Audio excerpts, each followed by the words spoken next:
Very warm welcome to everyone. This is another session on all previously asked idioms and phrases. In SSC 2024 examination, we have already covered 110 questions in the previous sessions. If you haven't watched, you can watch them. In this session, I will start from question number 111. And this series is highly beneficial for CPO Tier 2 exam as well. So let us proceed. Question number 111 on its last legs. तो correct meaning choose करना है आपको इस idiom का. Answer होगा option D, in a bad condition.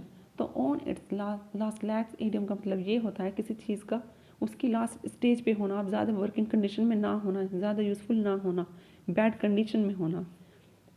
और इस idiom का यूज़ पर्सन के लिए भी यूज़ होता है, the one who is very close to one's death. For example, my cell phone is not working well past 2 to 3 days. I think it is on its last leg. मतलब मेरा mobile phone जो है वो अच्छे से काम नहीं कर रहा था 2-3 दिन से, लगता है अब मुझे नया ख़रीदना पड़ेगा क्योंकि अब अच्छे से काम नहीं कर रहा है, बैड कंडीशन में है, on its last leg. Next question number 112, a piece of cake. तो करेक्ट मीनिंग चूज़ करना है इस इडियम का. आंसर होगा option B, the restaurant was crowded but they found a table without any difficulty. तो piece of cake idiom का मतलब ये होता है किसी चीज़ का बहुत आसान होना, कुछ चीज़ बहुत आसानी से कर लेना. एक और इडियम होता है इसी तरह का, चाइल्ड्स प्ले. तो वही यहाँ लिखा है कि the restaurant was crowded but they found a table without any difficulty. मतलब रेस्टोरेंट तो एकदम क्राउडेड था, लोग भरे पड़े थे, लेकिन उन्हें टेबल बहुत आसानी से मिल गई. Next question 113, put in mind.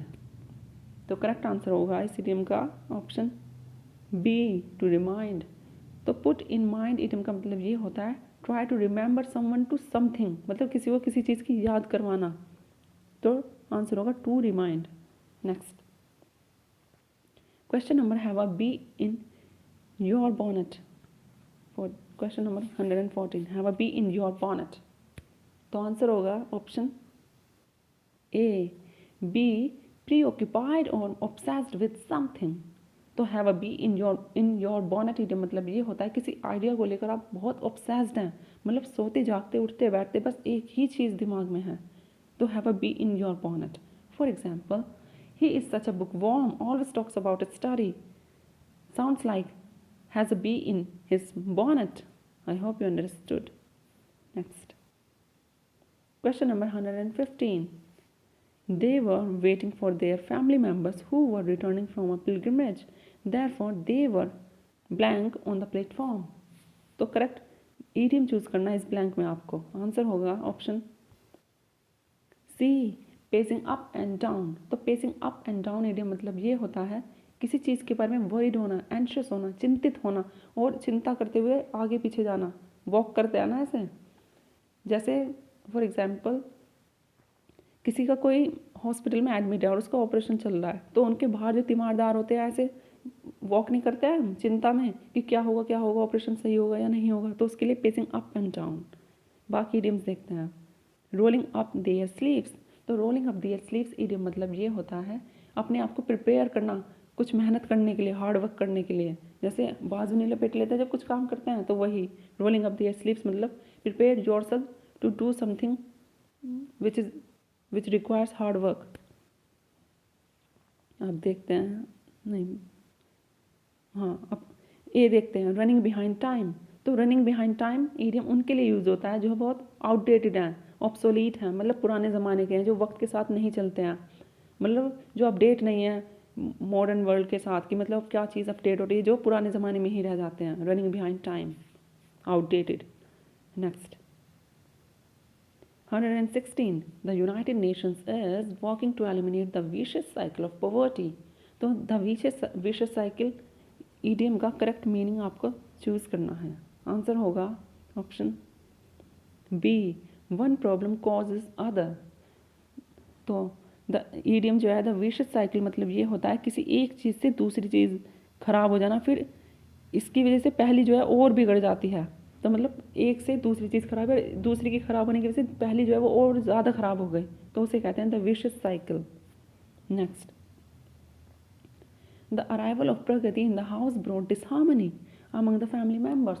तो डिसहार्मनी वर्ड के लिए करेक्ट ईडियम चूज करना है। आंसर होगा option C, rift in the lute. तो डिसहार्मनी वर्ड का मतलब ये होता है डिस्कॉर्ड होना, डिसएग्रीमेंट होना, आपस में ना बनना। तो आंसर हुआ rift in the lewd. Rift जो होता है ना, रिफ्ट मतलब होता है दरार पड़ना, किसी चीज़ में दरार। और ल्यूट जो होता है ना, ये एक म्यूजिकल इंस्ट्रूमेंट होता है इस तरह का, ठीक। तो रिफ्ट इन द ल्यूट मतलब कोई ऐसी चीज़ अभी जो स्मॉल लेवल पे प्रॉब्लम है, लेकिन आगे चलकर बहुत बड़ी प्रॉब्लम में तब्दील हो सकती है। तो अभी मतलब हल्की सी दरार है, आगे जाके बहुत बड़ी प्रॉब्लम हो सकती है, उसके लिए यूज़ होता है रिफ्ट इन द ल्यूट, ठीक। अब और देखते हैं इडियम्स। हेयर ब्रेथ मतलब होता है बहुत ही नैरो मार्जिन से किसी चीज़ में रह जाना। हेयर कितना बारीक होता है, तो मतलब बहुत ही मामूली मार्जिन, बहुत ही छोटी सी मार्जिन से, नैरो मार्जिन, जैसे कहते हैं ना कि नैरो एस्केप, वही।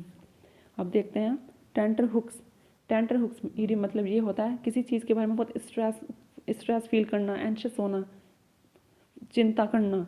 टेंटर हुक्स जो होता है ना, टेंटर हुक्स ये कील की तरह होते हैं, कील सी, फिर उस पर कपड़ा टांगा जाता है सुखाने के लिए। तो कपड़ा जो होता है वो कितना स्ट्रेस फील करता है जब उस पर कीलें चुभती हैं।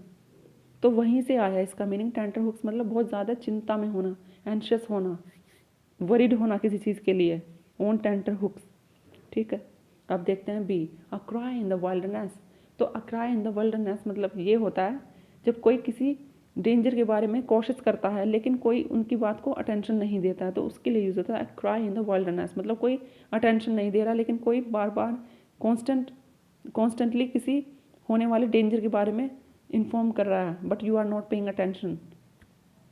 Next 118, delivering dead furniture to the 10th floor without the lift and an incline is incredibly foolish and next to impossible। तो करेक्ट ईडियम चूज करना है अंडरलाइन वर्ड्स के लिए, incredibly, foolish and next to impossible के लिए, ठीक है।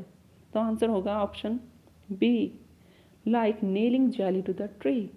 तो like nailing jelly to the tree idiom मतलब ये होता है कोई ऐसा टास्क करना जो नेक्स्ट टू इम्पॉसिबल है, मतलब हो ही नहीं सकता है, वही यहाँ है।